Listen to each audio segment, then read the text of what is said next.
As I remember The Rock, kind of saying like, hey man, like I'm Samoan.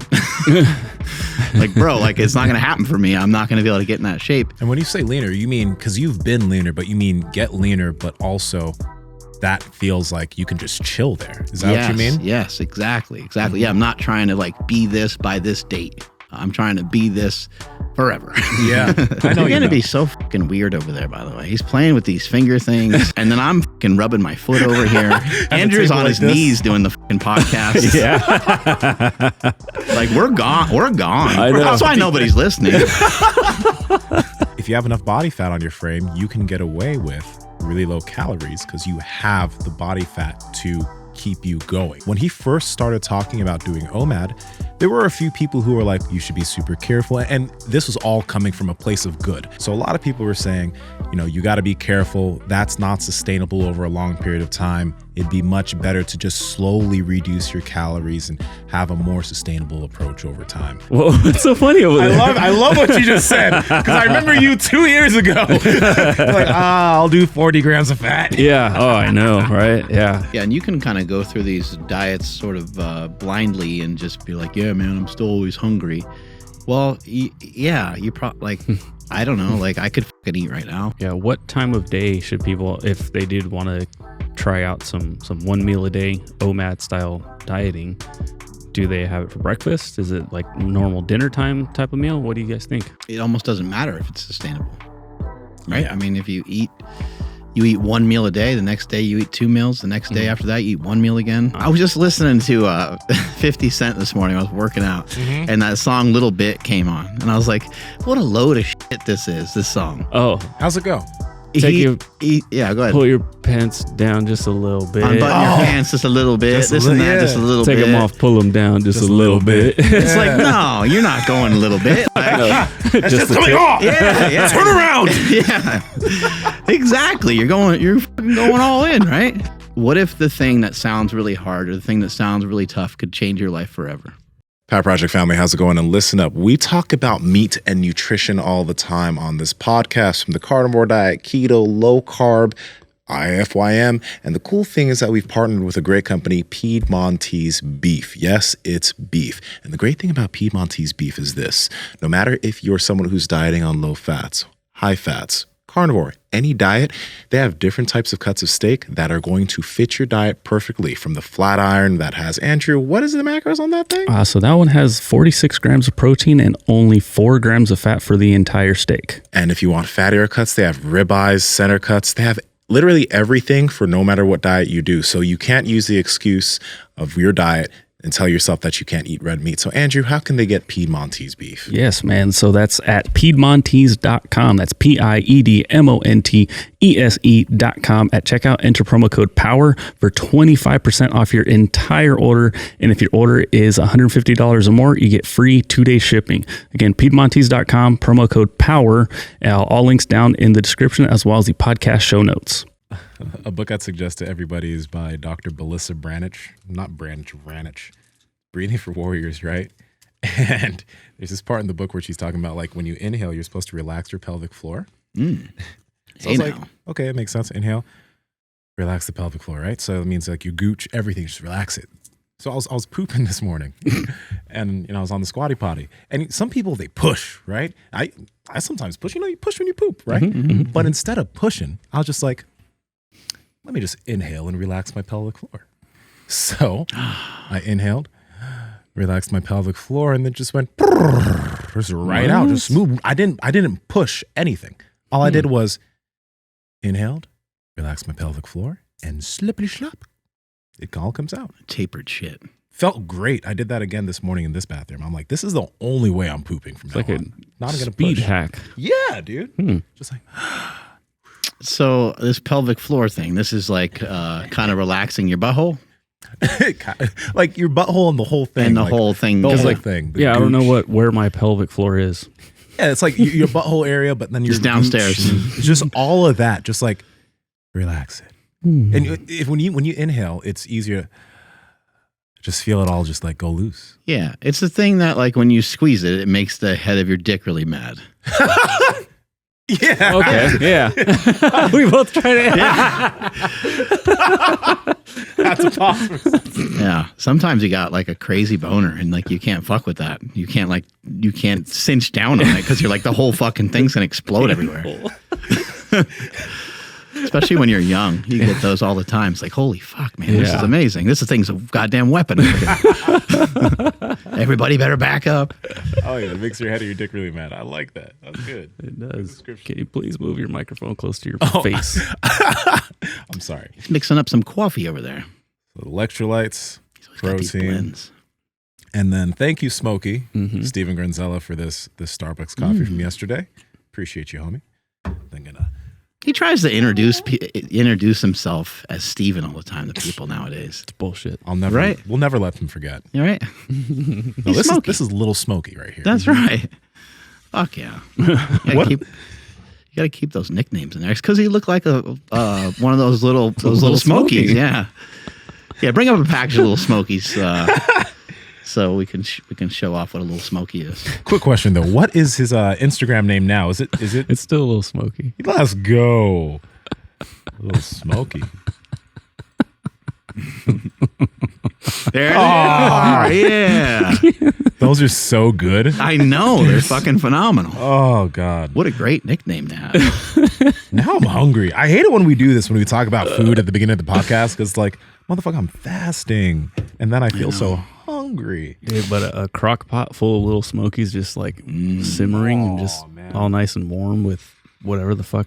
I don't even know what the liquid part of it would be, but man, that's good stuff there. Speaking of crock pot, people got to go check out Smelly's Kitchen. Yeah. We've got a bunch of episodes now. The response has been really good. The views keep calculating up, and so appreciate the people that are checking it out. But if you're not checking it out, go check it out. It's Mark Smelly Bell's YouTube channel. Did you guys see the Greg Doucette talking about The Rock? No. Again? What the fuck was it now? He's always swinging off his dick. No, he... well, aren't we all, right? Yeah. The Rock's an amazing human. He is. He's talking about how The Rock responded to some questions. One question was about how much you bench. And The Rock was like, I don't know. I don't count 400 or 500 pounds.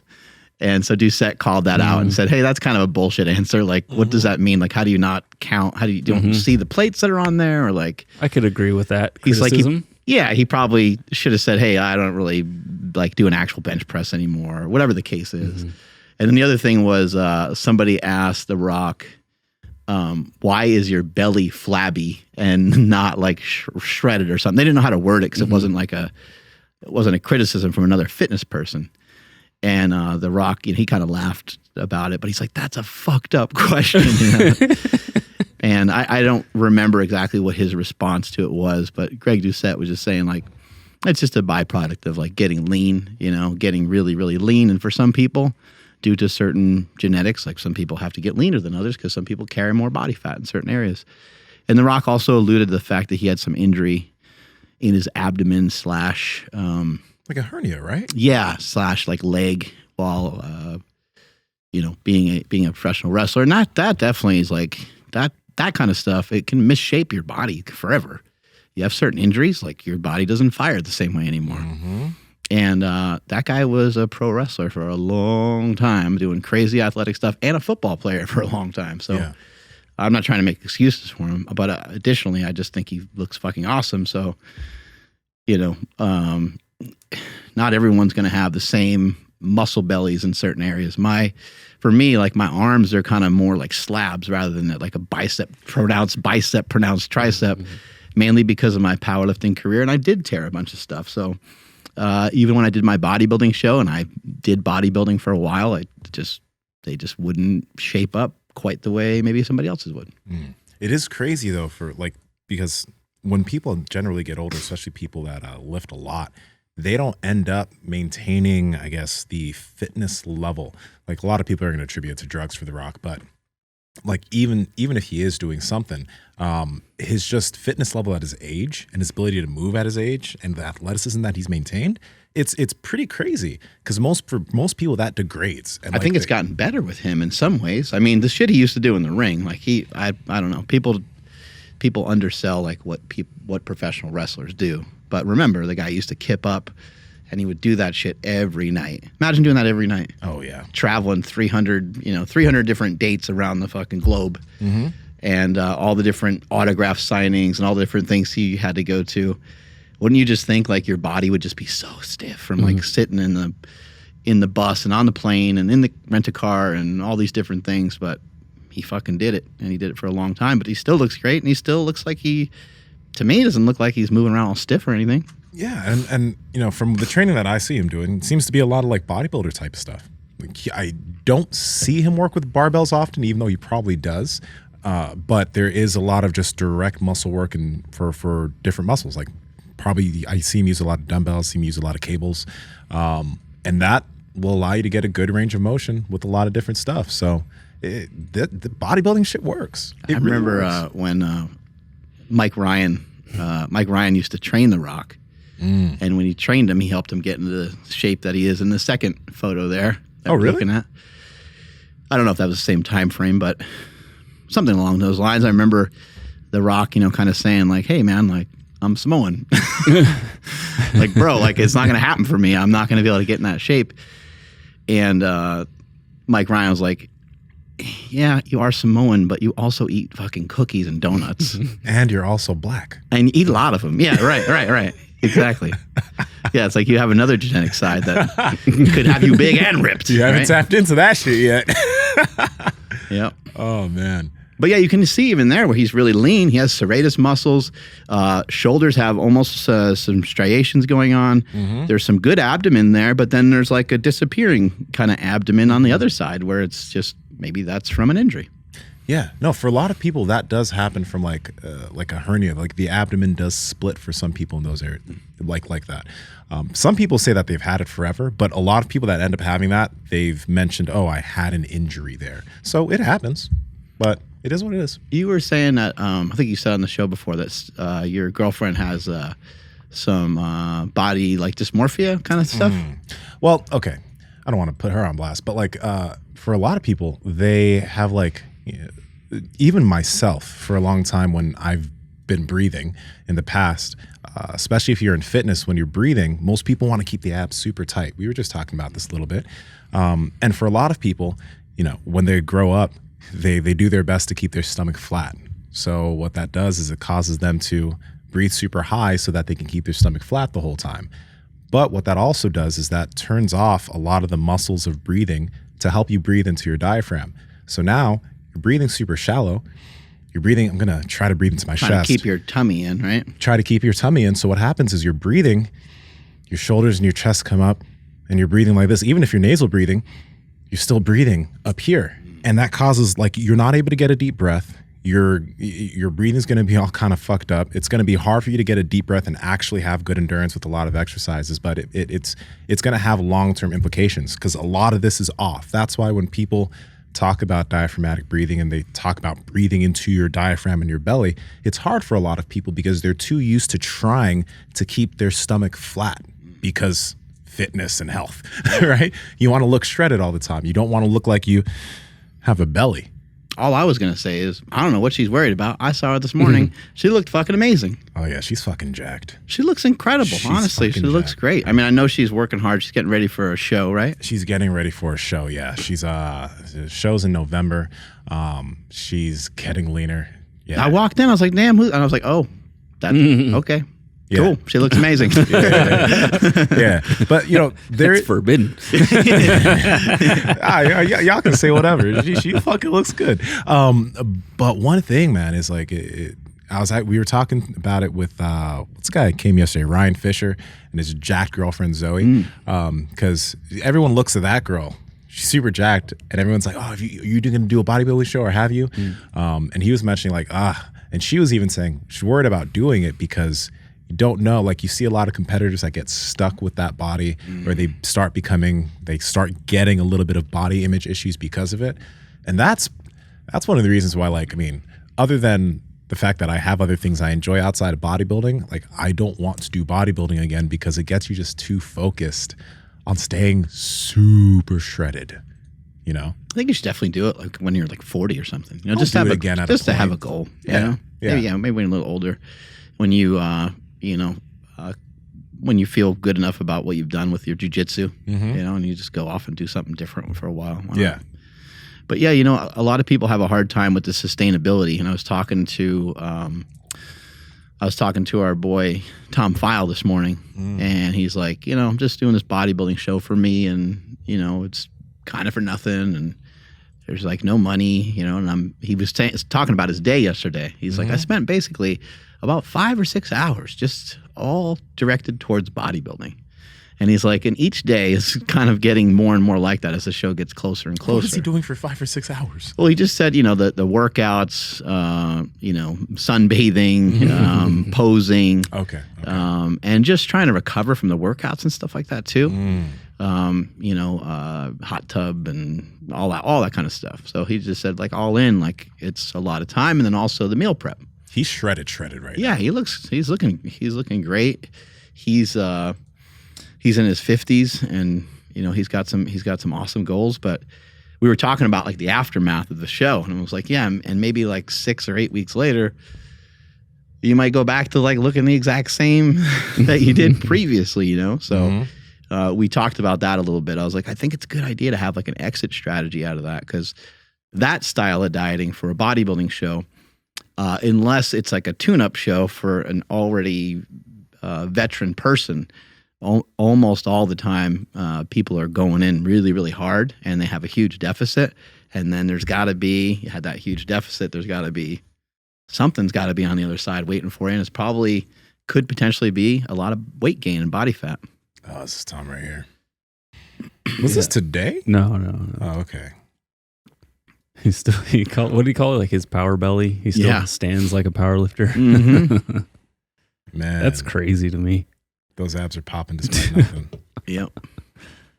Savage. But yeah, like with bodybuilding especially, or any of these physique shows, you get super lean, you get into really low levels of body fat, but you got to leave it. Once the stage is done, you need to get the fuck out of there. That's like, it's not good for your hormones. It's not good for you to maintain that, maybe for a little bit, but get out and get to a normal level of body fat. And that's a thing that a lot of competitors have. Normal level of body fat for yourself. Yeah, that's an important thing. Absolutely. And that's something that has been interesting for me. Like, I was so big for a while there that I sometimes lose sight of the fact of like, you're way leaner than you were, and I don't even know if probably at this point, it's probably been about equal time, I guess, being this lean as an adult. Like when I was younger, I got myself pretty lean for a while. But after anabolic steroids and after the powerlifting career, for powerlifting, I was pretty big for about 5 years. And then it's been at least 5 years now that I've been here. And the point in bringing that up is, again, what's going to be sustainable? Like if I'm a much less body fat percentage than I was 6 months ago, then there's going to be a better understanding of there'll probably be some fluctuation going on, because that means that I like dieted down towards something, right? As opposed to like, this has been a really long process for me. And I continue to work on it all the time. You were mentioning, like, hey, I think you're getting a little leaner. You look good. And it's something that I'm really passionate about. But at the same time, in my head, I have to plan out, when am I going to go for it? Like, when am I going to drop down a little bit more? Because I want to still continue to get leaner. I don't know how lean, but I still think I can do better. So I'm like, let's keep pushing it, and maybe I can push you, and maybe you can push me, and maybe we can push other people. And when you say leaner, you mean, because you've been leaner, but you mean get leaner, but also that feels like you can just chill there. Is that what you mean? Yes, exactly. Yeah, I'm not trying to like be this by this date. I'm trying to be this forever. Yeah. Or at least for a long time. And maybe some stuff will come and go. I think a fluctuation is totally fine. 5-10 pounds for me, it sounds plenty reasonable. And I am a person that does take diet breaks, and even as locked in with my diet as I am nowadays, I'll still probably take that diet break. It feels good. It feels incredible. Oh yeah. To take a week where you're just like, I ain't worried about nothing for 1 week. It's really nice. So I'll be doing that shit again this year. But even on those days, I actually will still incorporate some like intermittent fasting. So I'm like, I want this week to be beneficial from a mindset standpoint, but I don't want it to be so detrimental from a body weight gain standpoint that I spend the next 3 weeks trying to spin myself out of this. That doesn't make any sense, you know? Nsima, how long typically is like a bodybuilding cut or like a prep? Oh, okay. I'm just curious if like 12 weeks? Well, I know. Yeah. I know. You know. I know. You're gonna be so fucking weird over there. By the way, he's playing with these finger things. He's like strengthening his fingers. He's wearing these really weird, like sandal things. Sandals. And then I'm fucking rubbing my foot over here. People just see you behind. Andrew's the table on his knees doing the fucking podcast. Yeah. Like we're gone. We're gone. I know. That's why nobody's listening. We're fucking out to lunch. And Nsima was so excited to tell me about breathing this morning. It was great. We were all both pumped about it. I was like, yeah, man, I was on the bike this morning. I could breathe so much better through my nose. Oh, man. What the fuck's wrong with us? What has happened? Yeah, dude. Next year, somehow we're going to have grown hair and we'll all have man buns. Oh, it's going to be great. It's going to be awesome. Man buns and sleeve tattoos. But the bodybuilding prep thing, yeah, man. So first off, like it depends where people start. You know, if you're starting with much higher body fat, you're going to need longer amount of time to prep. But on for the NPC side of things, that means like, you know, they're using PEDs. They can get leaner a lot faster. That's what you see a lot of guys do, like 8 week to 12 week preps. Don't get me wrong though. You'll see some people in like the natural side do 12-week preps, but they're also starting at a much leaner bodybuilding, a much leaner body fat percentage. So I've seen people do like 16-week preps, but they're already starting at like 10% or 9% body fat, and then they diet for 16 weeks. But for most people on the natural side who start a prep, usually they're starting around decently, like maybe 15% body fat, and a lot of people lose body fat at different rates, but for some people, it ends up being like 24 weeks, 30 weeks. Okay. My prep in 2015 ended up being 40 weeks, but I started around 262 and I ended up around 228.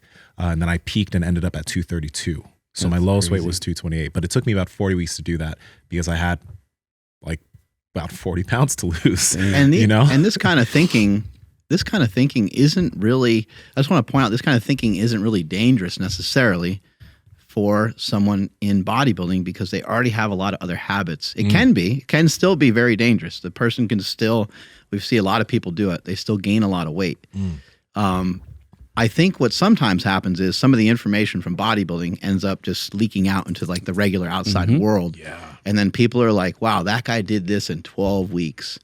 I'm gonna work on doing the same thing. And it's like you lost 47 pounds in 12 weeks, but then it all, climbed back on you like twice as fast because you didn't really understand like that guy had a lifting routine that he's been doing for 14 years previously. He just happens to love all this stuff. So I think that's where things can be a little dangerous. And if you are gonna be a person who takes on a challenge, which I think is great, is healthy. Again, I think you need to start to think about how am I going to exit out of that? What's that going to look like?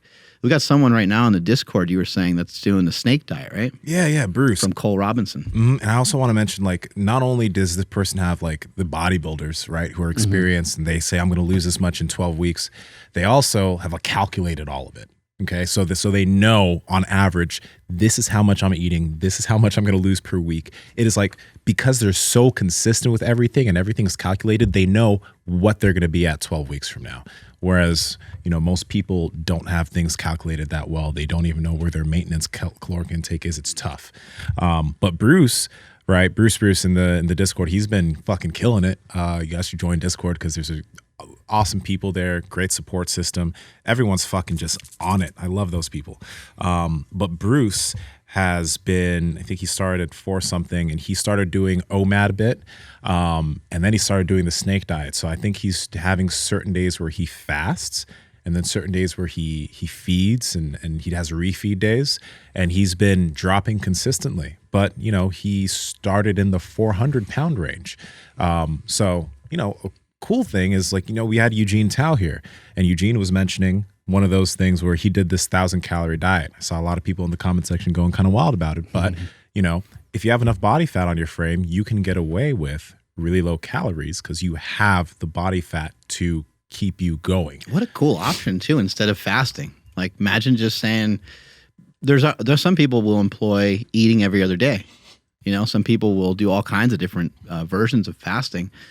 Imagine if you were like, twice a week, I'm just going to have 1,000 calories. That sounds awesome. That sounds very reasonable to me. Mm-hmm. Especially if because, you know, I know what that feels like because there's certain days where we'll still do OMAD, and an 1,000-calorie meal is a lot.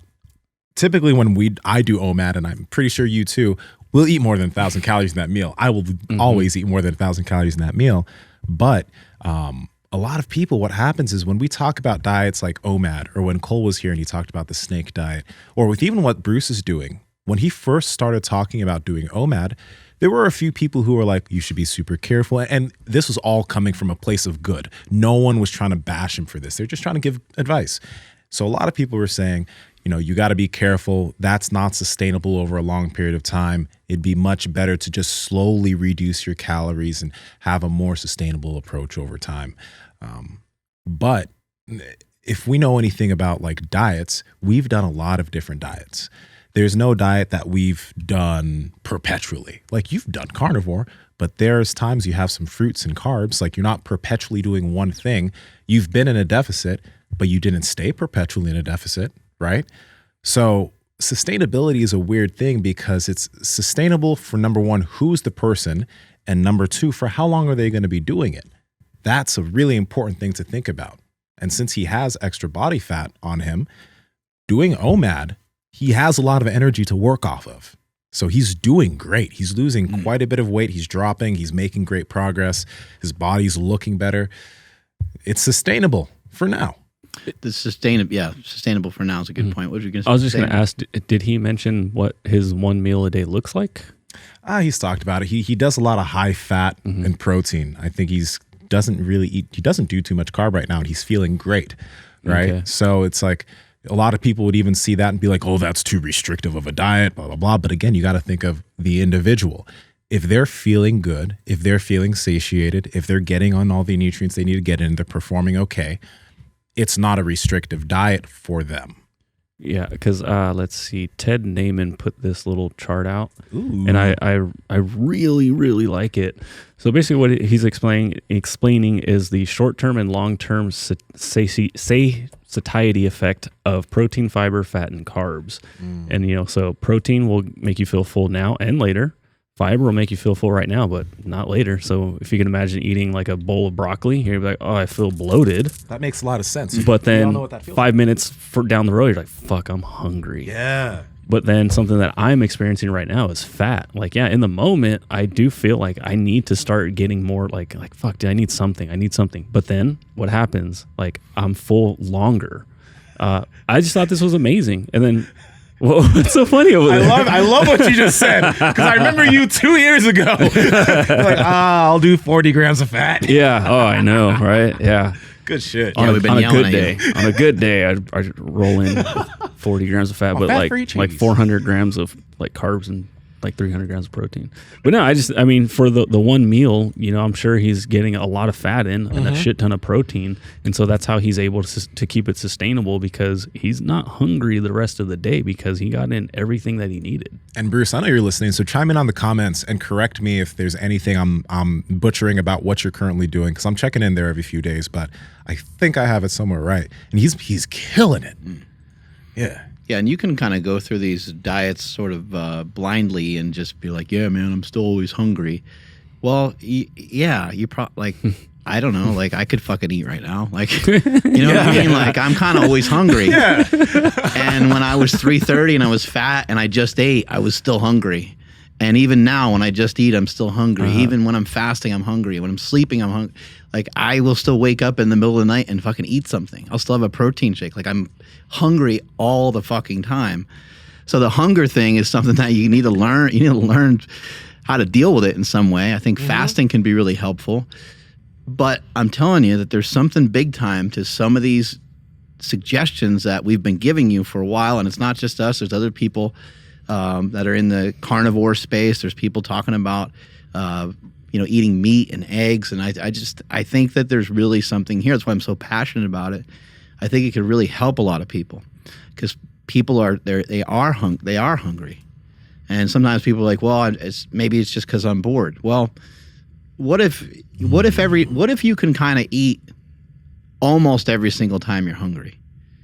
I think that you can. I think that your best option would be to employ a whole food diet, to eat meat and fruit and vegetables. I would leave dairy out if you're a heavier person for a little while because the calories can get real dense, other than a protein shake. And I would do that for 2 weeks and fucking have at it. Have fun. Eat a bunch of eggs, eat some bacon. Just just cook up food, right? The second week that you do it, just say like, can I pull back on the amount of food that I'm cooking? Like, if you don't feel like you can, then fucking go another week. Give it another try. But once you start to fill up your cups, when you fill up your cup for protein and you fill up your cup for fat and you fill up your cup for the micronutrients that your body needs, your brain eventually, it doesn't happen on day one, but your brain's like, hey, we're fucking good, man. Like that hunger thing that has been an evil motherfucker that we've been dealing with our entire lives. You can kind of chill out a little bit. Like we're actually okay, chubby boy. Like you can just relax, you're okay. I still know that you still want to eat because you're a fat fuck, but hold on a second. You're actually doing okay. Don't go to the fridge. And like Mama said, fucking chew your food. That's right. It's so important. We've had guests that talked about it. We've talked about it too. And I still have a bad habit of trying to chew too fast. And then I catch myself. I'm like, wait, Nsima, chew until it's mush. Because if you just take your time and eat that meat or whatever you're eating and chew it, don't swallow the meat down with two chews. Chew it down. You'll notice you will get fuller faster. You won't end up having to eat as much to be full because you're taking time to eat your food. That's a big deal. We're not huge fans of like tons of research, but there is a lot of research in this area. There's the way that you digest the food, how you're eating it, what you're doing while you're eating it. Are you sitting there, frantically, making negative comments on social media while you're stuffing something in your face? Like, that's going to have a different impact. It's going to all register differently. Yeah. What time of day should people, if they did want to try out some 1 meal a day OMAD style dieting, do they have it for breakfast? Is it like normal dinner time type of meal? What do you guys think? I think you just do it whenever it's convenient. Same thing with running, same thing with lifting. Fuck all these rules, man. Do any of these things whenever the fuck you want. I personally like to do them later in the day because I like to get as much kind of from each day that I can figure out. And then once I'm done doing that, doing all my work, then there's like a reward. I kind of like the idea of like earning your food in a way. All right, I'm going to do all this stuff and then I'm going to eat later on. So I think Nsima does the same thing. We kind of minimize calories during the day, and then there's a lot of calories later on in the evening. And my whole brain, everything just fucking shuts down later on in the day. Like I got a phone call from a friend last night, and I was like, "What the fuck is he? Like why is somebody calling? Like I'm fucking gone. Like I'm a fucking vegetable at that point. I could barely do anything. Like I can't. I can do stuff, but like the cold plunge is really difficult after I ate. Like the arms are down. Like my guard's not up anymore. Like I'm not a tough guy anymore. All this tough guy stuff, all the things that I talk about all the time, the discipline, it's all out the window now. I ate all my food and I'm fucking just super calm. And I ain't going anywhere. I'm not going on a walk. I'm not fucking doing shit other than like getting ready for bed. Embarrassing story that I wanna give people a fair warning about because this could happen. You pooped in the cold plunge. Oh. No, okay. Many a time. Okay. That did not happen. That's a great filter. Nah, that did not. Actually, yeah. On the cold plunge, no, that didn't happen. But when I first started fasting, I did a little bit of OMAD. The first time I did OMAD, I was so hungry at the end of the day that I just made all this food. I just started eating, right? I was like, wow, this is great. And I finished up, I sat down, and 10 minutes later, I was super nauseous because number one, I didn't take time to chew my food because I was a fucking child. And number two, I just ate too much too quickly. And I ended up throwing up. I didn't make myself throw up. It just was like, and I threw up hella food. So I want to warn people about this, because this is why some people, I don't need to do this anymore. I think my body's gotten used to just starting to eat. But what I started to employ was having a little bit of like light food before my big meal to get those juices going. So like I used to do a little bit of bone broth before I ate that first meal to warm up my stomach to get ready for digestion. I used to instead just like start with a little bit of eggs, just plain eggs, because what I noticed is when I went too hard on that seasoned food that I made, my stomach was just like, what the fuck is going on? I've been empty for so long. Fuck you. It's coming out the same side, right? So I want to warn people about that, because if you're going to get super excited because you're going to feel so hungry and you'll go too quick and then you'll throw up and you'll be like, this doesn't work. No. You just got to warm yourself up. Now, though, I don't need to do that anymore. I can just start eating. I chew my food, though, so that's probably something that's keeping me kind of safe. But this whole OMAD thing, remember, like, number one, you want to get in enough protein, you want to get in enough fat, and you want to make sure that the food you're eating, you have enough of it. Because what's going to happen with a lot of people is that in that one meal, one of the reasons why this can work for us well is because we eat a lot in that meal. And some people are like, how do you get in all that food? Well, there's a lot of meat, there's eggs, for me, there's rice and stuff. And for me also, I typically do have some protein during the day. So before that, I'll usually have a protein shake that maybe has 70 or 80 grams of protein. And then I'll have my meal too. So it's like, toy with this and understand that it's going to take time to have you get used to it. It's not going to be an immediate thing, but it's over some time. It might not be something you use every day, but it's a very useful tool in different situations.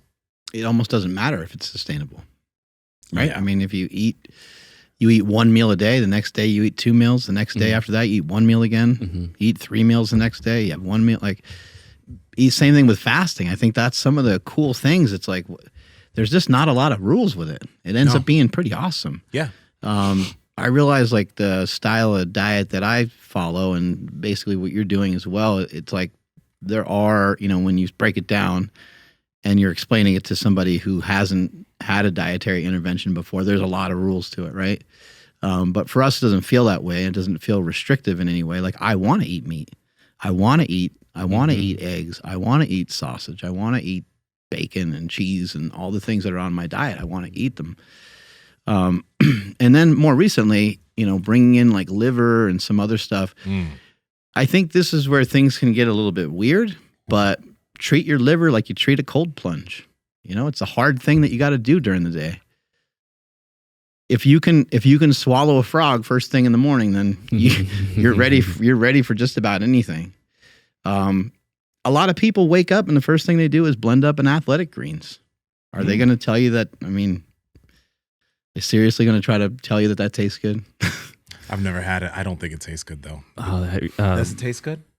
No, there's some that have like spirulina. But see, people love that because they're like, it's healthy. Yeah, but they won't do the same thing on the other side for meat. It's the equivalent of like what I would assume like a fish farting in your mouth is what spirulina tastes like. That's fucking great. I've taken spirulina pills before, but this is the thing. No, not pills. I'm talking about like the powder. Like I wouldn't necessarily think that athletic greens is gross necessarily. Yeah. It's not a preferred flavor for me. Like it's kind of like drinking black coffee. Like I don't really love the flavor. I love the result that it gives me. And so maybe somebody loves the result that athletic greens is giving them or something like that. Yeah. Cause like if you're going to say like, oh, I could never have liver because that's disgusting. But like how many kale shakes have you had and you choke those down because it's so good for you? Right. Apparently it's supposed to be so good for you. And people are it's also not bad for you. No, but I'm just saying like it was at one point, it was like the thing, right? You hear so many people too, promoting like multivitamins. They're like, oh yeah, they're like, I do this. I don't really mess with too many supplements, but of course I throw in a multivitamin. And it's like,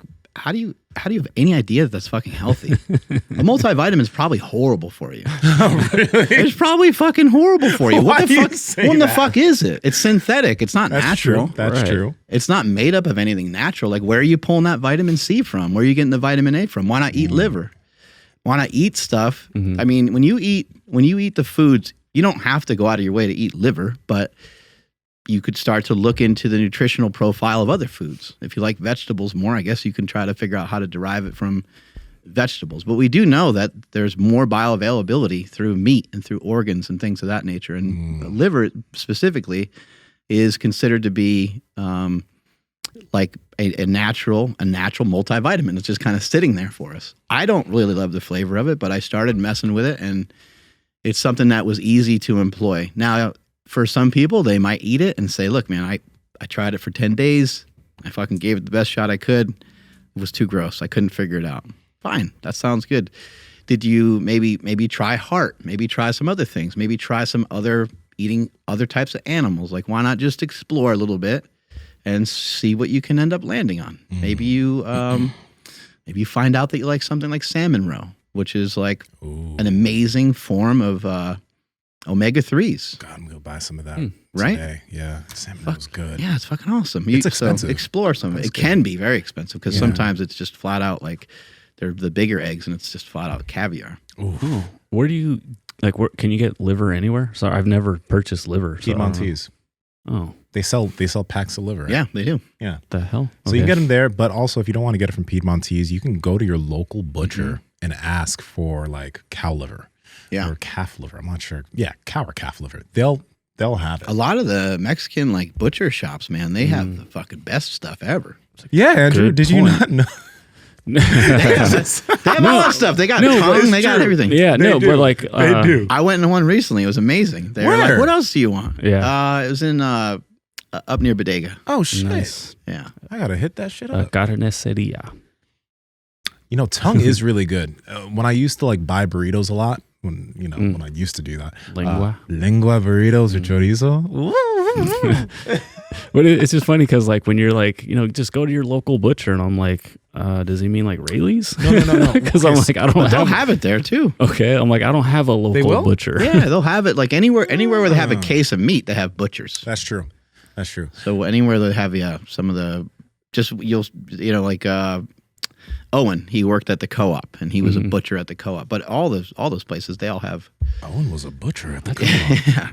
I didn't know this. Yeah, wow. exactly. And like I legit like I know that they cut like shit in the back, but I didn't know like they would have like a whole piece of a cow that they have to break down completely. They might not always have it. So you might have to kind of ask, and then they might be like, oh, that comes in on like Tuesdays and stuff like that. So it might be a little bit of that. But then there's also just at the store, there's chicken liver. You can just ask. That I have seen. Yeah, you can just ask somebody, hey, where's but it's weaker.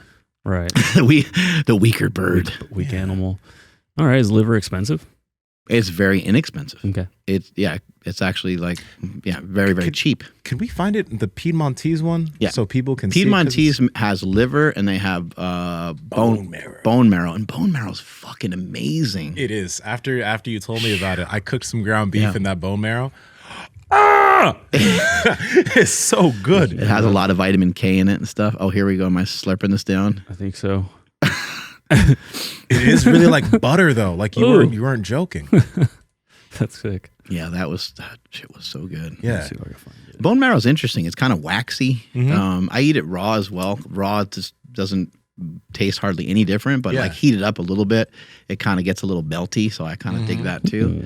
But I took a picture of it. It's on my Instagram. I put it on some cheeseburgers the other day. It was just, dude. Like fully cooked, or did you what did you do? No, I didn't cook it at all. I cooked the cheeseburgers, obviously, and then I just forked out the bone marrow right on top of it. Oh, okay. Yeah. It was good. It was fucking awesome. Hey man, Chef fucking Bell over here. Andy's looking at me all the time, like, what in the fuck's going on? Yeah. What are you doing over there? Grass-fed beef bone marrow. Bone marrow. Beef split marrow bones.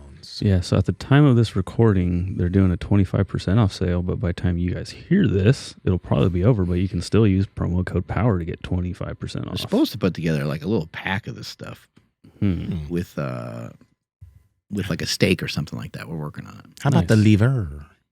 Oh yeah, that's what I was looking for. I forgot. Yeah.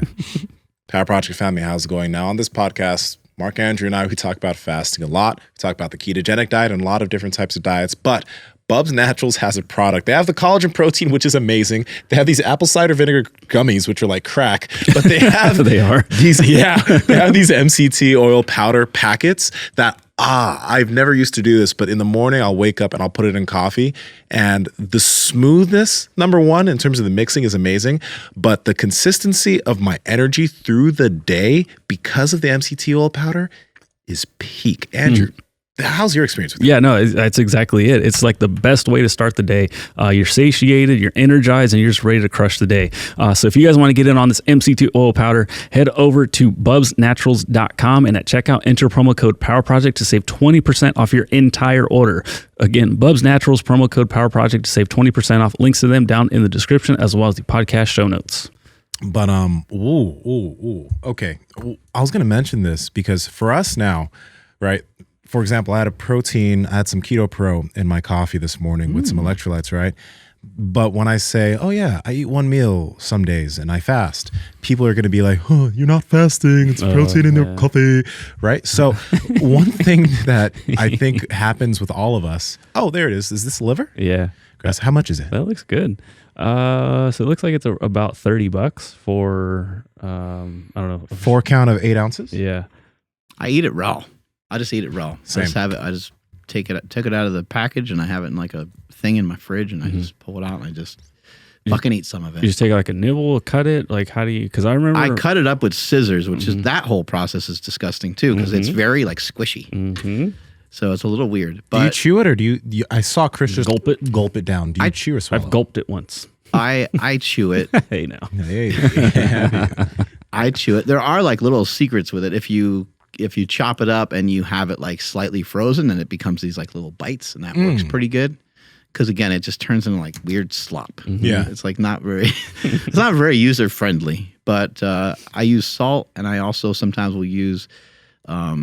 Liver King uses maple syrup, and that actually works really good. Really, maple syrup, and I think he had olive oil and salt on there. It was fucking amazing. He didn't even notice how gross liver is when eating it that way. I didn't think liver would make me hungry, but that sounds really good when you said maple syrup. Yeah.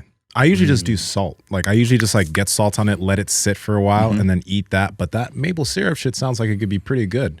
But I'm used to eating liver. Like it's not weird. Right. But that sounds really good. Does he use any special maple? Ooh, actually. Well, maple syrup. He probably uses some more natural shit. Well, yeah, maple syrup is a natty. Sugar-free Mrs. Butterworth. Is a natty sugar. So yeah, it's just like raw or whatever the fuck it is. I don't know. Good shit. I was going to mention though, real quick with the fasting stuff, because like, put protein in the coffee, it's not fasting. But when we started doing fasting in the beginning, we were a little bit off the deep end with it. I mean, I know I was off the deep end. I can't speak for anybody else, but I know that I was fasting every day.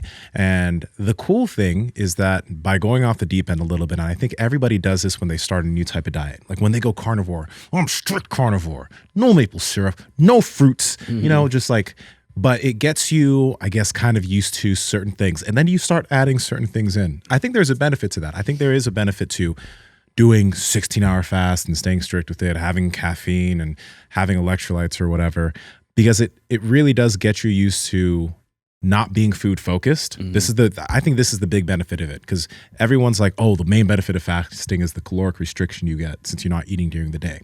But I think the even bigger benefit, and we've talked about this so much, is that it trains you to be okay with being hungry. It trains you that if you're a little bit hungry, you don't need to reach for food every time you feel that. It comes and it goes. Our guest yesterday, he was like, man, I'm not a fasting guy. And you could see he kind of got like a little wound up about like even thinking about missing food for a while. Yeah. And I was thinking, I did not envy him. I don't envy him either. Right? Because like when we eat, we can fucking eat. But when we're not eating, it doesn't bother us. Because now, because we've fasted, we've gotten used to not having to reach for food every time we're fucking hungry. That's the king benefit. Because now when you go back to going to whatever diet you do, when there are periods during your day when you're not eating, you're not constantly thinking of your next meal. And that can make sticking to any diet you do so much fucking easier. And then I was thinking about it because I was like, man, maybe I can split up my breakfast into like a lunch meal. Because I do have a lot of calories in the morning. So I have 8 eggs and 4 pieces of bread. Like that's kind of a lot of food. And then I'll have a protein shake with it as well. Okay. But I thought about it and I was just like, man, it would kind of suck to put a wall on this meal. Like I can't cross this line. I can only have 4 eggs right now instead of like this really big plate of food where I'm like, I am full. Like, and I'm not thinking about food right now. I don't know. Like, I guess it's like you can kind of pick your poison. Like, do you want to eat a little bit right now and then a little bit later? Or do you want to eat a lot right now and then eat a lot later? Just twice a week. Just don't eat it at all. Or that too, yeah. There you go. Yeah. It's something simple, like Because like being in the middle kind of sucks, I think. Yeah. Like, being in the middle like wakes up the demons. It's Absolutely. like poking the bear, man. Yeah, it's Fuck that. it's like putting your feet into the cold plunge and then just sitting there deciding whether you want to go in or not. I was just listening to 50 Cent this morning. I was working out, and that song "Little Bit" came on, and I was like, "What a load of shit this is." This song. Oh, How's it go? Yeah, go ahead. Pull your pants down just a little bit. Unbutton your pants just a little bit. Just a This and little- that, yeah. just a little Take bit. them off, pull them down just a little bit. It's like, no, you're not going a little bit. Like, just the coming tip. off. yeah. Turn around. Yeah, exactly. You're fucking going all in, right? You don't want to get teased. Leads to problems, right? Leads to being out of control. That's just what you say to like just a little bit. Yeah. And then, just a little bit more. Yeah. And then it's sexual assault. Yeah. Next thing you know, you're going to prison. Yeah, child support payments for the next 18 years. Fuck. Oh man, I don't like teasing. I'm not a fan. Like, don't fucking tease me. I'm not patient enough for that shit. That's why I like fasting. That's why I like fasting. Yeah, Because then I can. no middle ground with it. It's right in front of me, and I can just eat it all. Right there, right then, done. Fuck that. I'm not going to eat that breakfast tomorrow. Okay. Yeah, you will. No, I won't. Say I won't. It's gonna call you in the morning. For reals, I'm going to be so Like, hungry. yo. No, just doing it every other day, I think would be like fucking awesome. Yeah, why not? Because, yeah, exactly. Like, I'm not really that hungry in the morning anyway, so I look forward to it. We'll see what happens when I get here, though. That's when the hunger gremlin is going to come get me. Yeah, I don't get out of my house all the time without eating. You know, it doesn't happen every day. Yeah, sometimes I'll have breakfast, I'll have a couple eggs, things like that. But more recently, I've been trying to get out of the house with like, you know, I just had like a coffee protein shake type of thing like you're having on the show. But I just don't like having a lot of rules to what I do, and I will go back and forth on that a little bit. I'll sometimes be a little bit more intense with it. Sometimes I'll be more, I guess I would say, rather than intense, say intentional with it at times.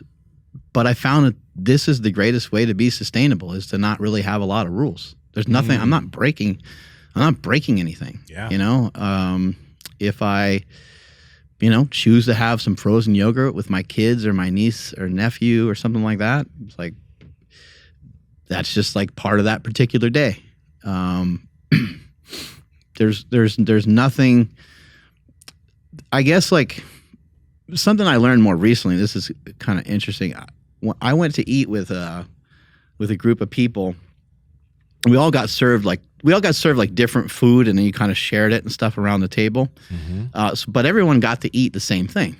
And at the end, there was dessert, and there was like maybe like 8 people. So there's like 8 different desserts. They're all kind of similar, but slightly different. And no one really cared that much about dessert except for me, because I love that shit. Everybody else was a little bit more into like their drinks and stuff. But I had one of the desserts, and I was like, the reaction going on in my brain and my body is so fucking different than everybody at this table right now. My brain's doing fucking backflips. It's going crazy. It's like, how do we get more of this? Yeah. Like, I'll kill a motherfucker for more of this stuff. This is fucking amazing. And that actually was a really profound moment for me. I was like, I don't think other people, it maybe just doesn't register the same way with them. And maybe people have their other obsessions that they're into or whatever, but theirs isn't like sweets in particular, and that's mine. And I was like, you know what? You got to be a lot more careful. Like, don't fuck with this stuff. So I have stuff in the pantry, and my wife bought something the other day of like Catalina Crunch, like chocolate cereal thing or something. Like, we have some stuff in the house, and I'm just like, just don't even start. Just there's no reason, there's no benefit of that. It's not going to really give you the nutrients that you need, the calories that you need, and you're just going to obsess over it. So fucking don't do it. So that stuff like that has been really helpful to me. But in general, when it comes to the main part of my diet, I love all the food that I eat, minus the liver. I don't love the flavor of liver. But again, even with fasting, the first thing that I eat when I get home is liver. And I actually kind of look forward to it. It's only been a handful of days, and I already broke the habit of being like, oh, this is going to be disgusting. So It only takes a couple days, and what I would encourage people on is, what if the thing that sounds really hard or the thing that sounds really tough could change your life forever? You're like, fuck these guys in fasting.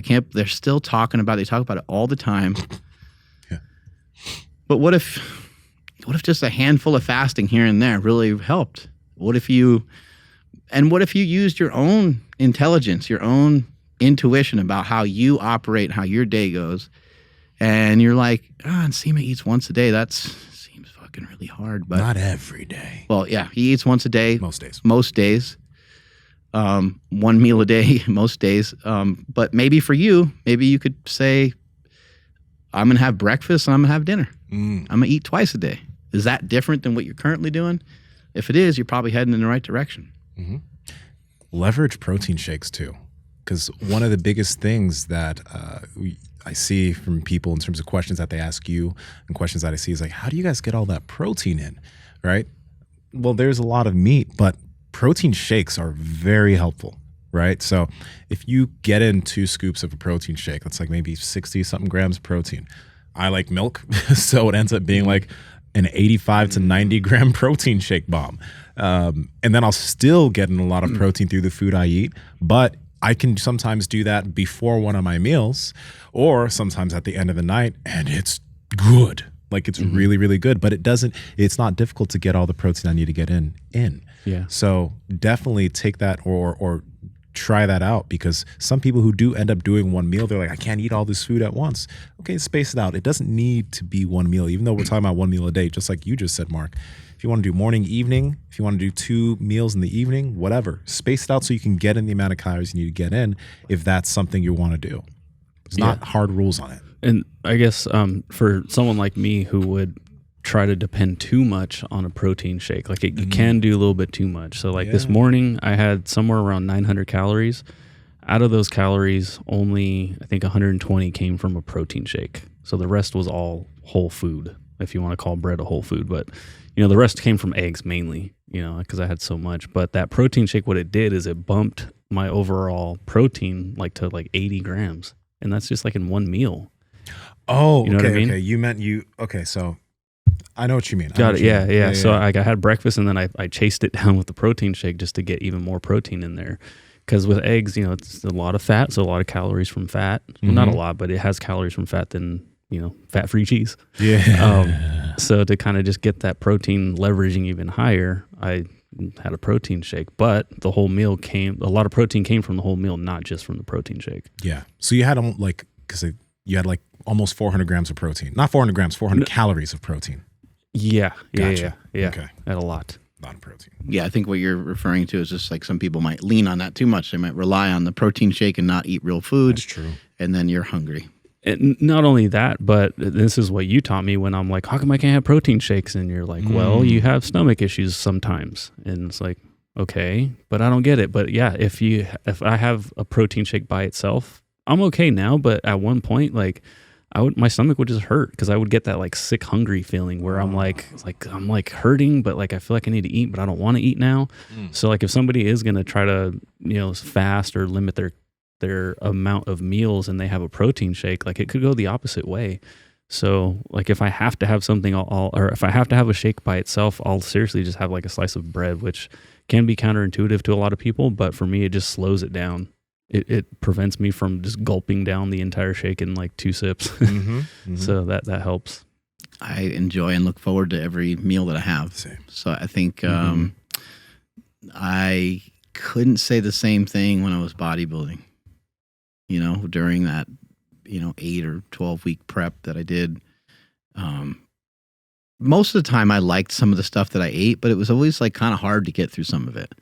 The chicken breast and the dryness of that, and then trying to figure out a sauce, and it just sucked. I ate all day. I ate 6 times a day. I wasn't really that calorically restricted, although there was some. But in comparison, now eating burgers and eating eggs and eating steak, I think this is such a great diet for a lot of men that have gained a lot of weight, because a lot of guys that I know that are heavy, they already usually like those foods. Yeah. They like those foods a lot, and they like them in abundance, but they also might like beer. They might like pizza. and starting to cut back on that stuff, and then eventually cut out that stuff. You just, every meal. And then I end every night with a protein shake, and I've been doing that forever.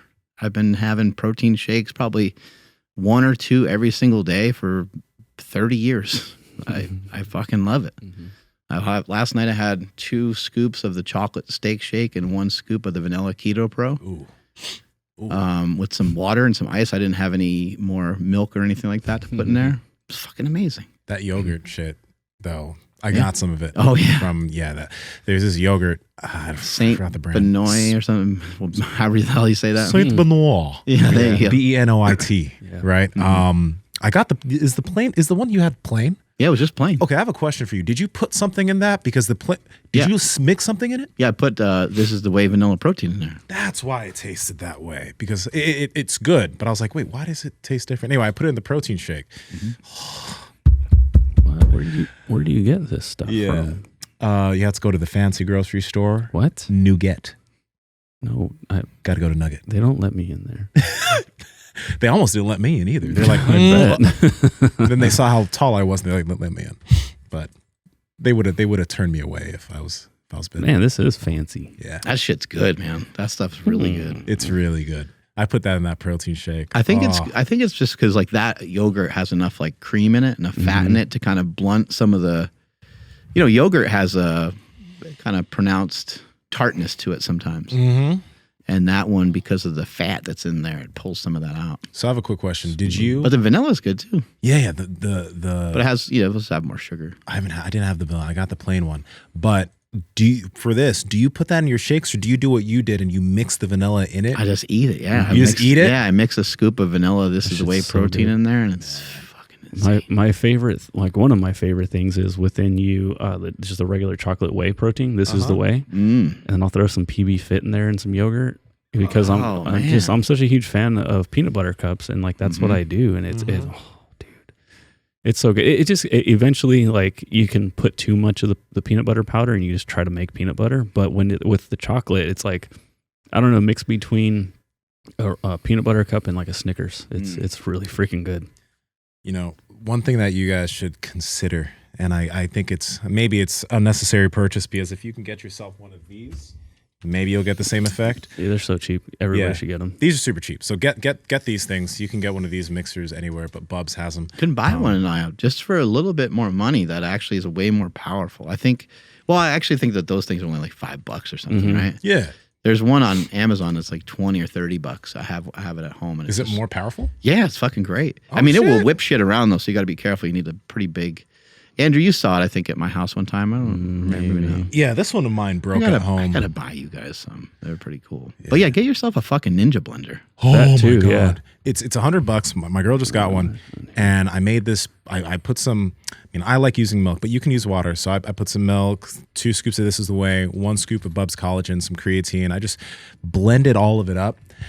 First off, the amount of shake was a lot. I love when it expands. Yeah, it took me a while to drink it. But the taste, it tasted like a fucking milkshake. And I'm not even joking, because people are like, oh, these fitness people and these fake milkshakes. No, this tasted like a milkshake, but it wasn't bad. Because you used whole fat milk. I did. No, what I'm saying, like that is the fucking key. Because like me and a bunch of other people will use like almond milk, and then it'll still be good. It'll still be really good. But let's be honest, like if you want like a real milkshake, you want to get to that milkshake side of things, you need to throw some fat in there. Yeah. Is this what you're talking about, Mark? Like a emulsion blender, or is it something different? No, it's different than that. Okay. It still looks like the little thing that he had there, but okay. I can't. It's called like Goldie or something. I think this is what I remember is on there. But if you don't want to go too crazy with the calories of the milk, you could go half milk, or you could do the almond milk thing. It still tastes good. Cashew milk is amazing. It's so thick, and it's only 25 calories per serving. It's fucking awesome. I make a lot of this stuff straight up with water a lot of times. Fucking, it's awesome. I know that people are like, it doesn't work. It will be really good. Obviously, with milk or heavy cream, it's going to be better. Oh, heavy cream. Yeah. Be careful with the heavy cream. Well, I don't need the heavy cream. I got that yogurt. But see, heavy cream to me, like I love stuff like that. Like, why not go and buy spend a little money on getting some good heavy cream. Have that shit. Go through it. Don't buy it again for a little bit, so you don't chub out on it. And rotate stuff in and out. That's what I do with fruit. That's what I do with some of the dairy that I know I'm just going to eat a lot of. Mm-hmm. I won't buy a lot of it. I'll just buy like one thing of it, eat it in a rational way or not. Doesn't matter, because I'm not going to buy it again for a little bit, and have fun with it and make shit taste really good. Let me tell you this, though. Yesterday, or was the day, I think it was yesterday, I was really like, I want some Cold Stone. Like, I was feeling, I was like, I want fucking Cold Stone. I'm going to have some Cold Stone today. But then I was like, let me just make this shake real quick and just chug it down and see if I still want some Cold Stone. And when I was a third of the way through, I'm like, I don't need the Cold Stone. I got this. Like, Calms you down. Calms you down, man. These cravings still happen, but you got options now.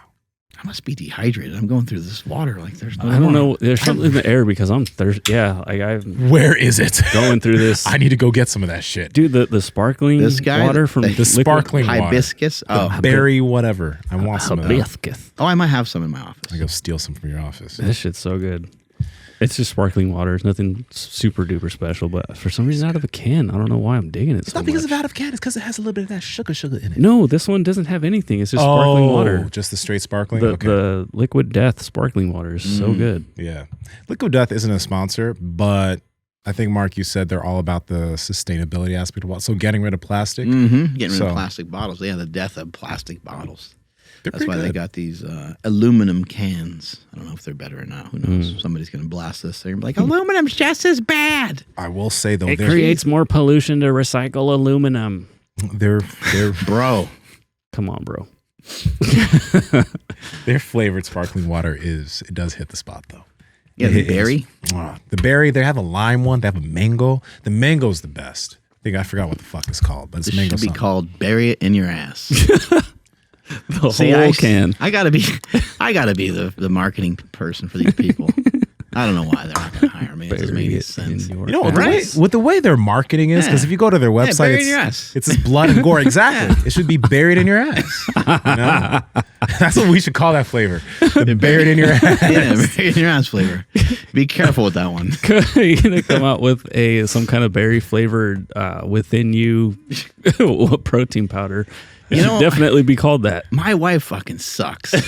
She really does. She puts an end to all the fun. Yeah, all the time. We made an amazing within you orange flavor that's going to be coming out pretty soon, and I wanted to call it orange Julius Caesar, or my other one was, aren't you glad this isn't just chocolate and vanilla again? That would have been good. She's like, we can't do that. Yeah, you can. I was like, come on. I was like, I'm going to make stickers. I'm going to put it on there individually. I'll do it myself. So is it just going to be called like orange creamsicle? Something like that. Yeah. Something like orange bicycle. That would be better. Yeah. I would like that. Yeah. But what was her reasoning? Like, why did she say no? Like, she's a smart businesswoman. Power trip. Like, it power tripping on me. It could have the shock factor, like, ooh, orange Julius Caesar, or I love that. I like that. Right. That would be cool. Yeah. You could hit the nostalgia bone with the orange Julius, and then it's funny because Julius Caesar. Get it. Exactly. Fuck. Real quick though, revisiting this thing. As far as the OMAD thing, did we hit that sustainability thing well enough? I think we did. I think we did, yeah. Yeah. Well, quick 3 tips if people want to jump in on OMAD then, so that way we can bring it all back. Man, so I would say if you're currently used to eating, multiple times a day, I would maybe start out with just trying to eat like maybe 2 dinners or something like that, rather than thinking that it's like just one meal. A double dinner. Yeah, kind of a double dinner. Maybe one at like 2 and one at like 5. And if that's not convenient timing wise, figure out whatever would be convenient for you.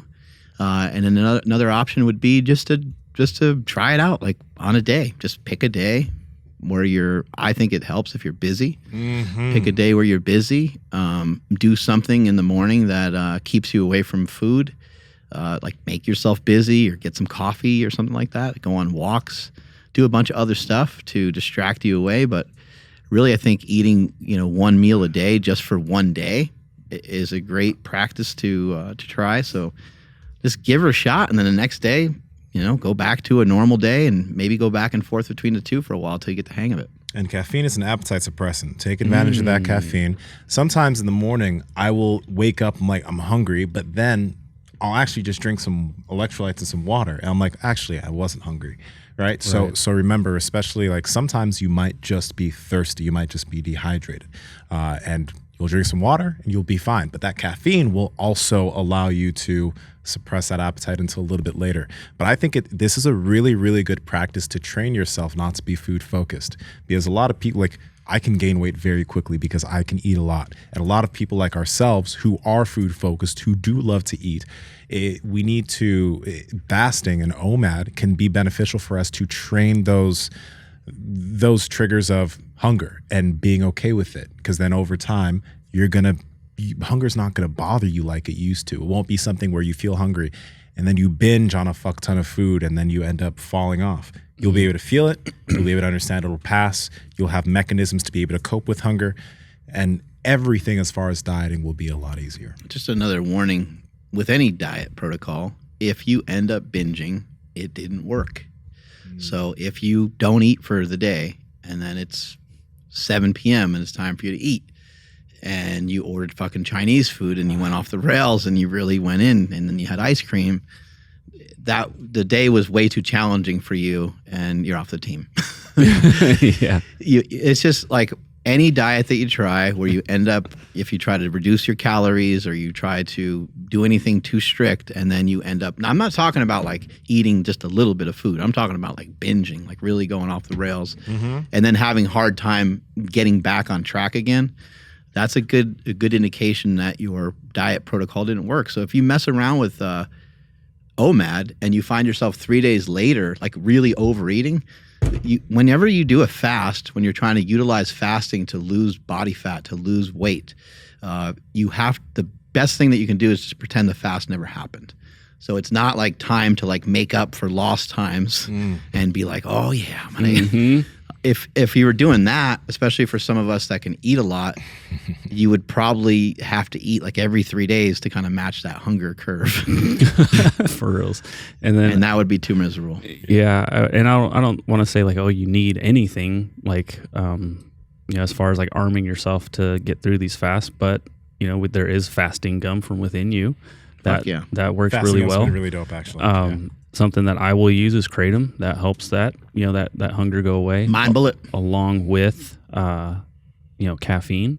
But something, learn from these two guys is, occupy your mind. So when you get hungry, go for a walk, right? Just that way you get your mind off of everything. Because what you were saying, like pretend like the fast didn't happen. How many of us have actually eaten, forgot that we've eaten and been like, fuck, I'm hungry. And it's like, oh shit, that's right. I ate like 45 minutes ago. That happens. Fuck yeah. And then you get hungry and then you're like, oh wait, I did eat. But it doesn't matter if you ate because you're already hungry. You can do the opposite and just ignore the fast and just pretend like you're not hungry, I guess. I don't know. But it will help. All right, Andrew, take us on out of here. Sure thing. Thank you, everybody, for checking out today's episode. Please drop us some comments. Let us know what you guys think or what you guys are going to do. Maybe some of your fasting struggles or your thoughts on OMAD, because I know a lot of people think it's kind of crazy to just eat one meal a day. It's a fad. Yeah, it's a fad diet. Calories in, calories out, bro. Come on, bro. Anyway, please subscribe if you guys are not subscribed, and make sure you guys slap that like button. And like I said, comment before you leave. Please follow the podcast at MB Power Project on Instagram, TikTok, and Twitter. My Instagram, TikTok, and Twitter is at I am Andrew Zaragoza. Before I forget, all links to everything that we're about to say or have already said is down in the description below and the podcast show notes. And Nsima, where you at? Guys, this is from a company called Drop Sky on Amazon. I bought them. Finger spreaders. They come from level 1 to level 5. So if you guys want to fuck with these, it's actually really good for the wrist and elbow and shit. So I do it on walks. I'm going to be so good. At Nsima Inyang on Instagram and YouTube, at Nsima Inyang on TikTok and Twitter, Mark. He's going to be able to like pinch to get his credit card that fell in between the seats like better than anybody in the fucking world. Like, that's a really good use case scenario, because I'm like, man, what's something that you need to like open? That happens like way more than you think. It's only when you hurt yourself do you notice shit like that. Like you've hurt your pinky a couple times in jiu-jitsu, right? And you're like, fuck, man, I use my pinky a lot. Oh yeah. About to have the strongest. It's going to be unbelievable. It will be. It will be. All right. I'm at Mark Smelly Bell. Strength is never weakness. Weakness is never strength. Catch you guys later. Bye.